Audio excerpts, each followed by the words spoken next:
tad sanāk, kad mēs ļoti ilgi esam šinīs skumjās, šinīs dusmās, mēs attaisam durvis uz to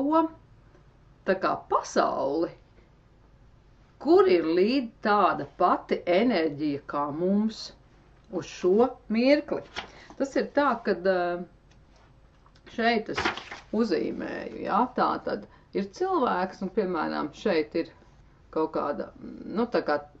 tumšāka, jā, teiksim tā, pasaule ar mīnuszīmi, un mēs esam tie, kas attaisa durvis un ielaižam viņu iekšā.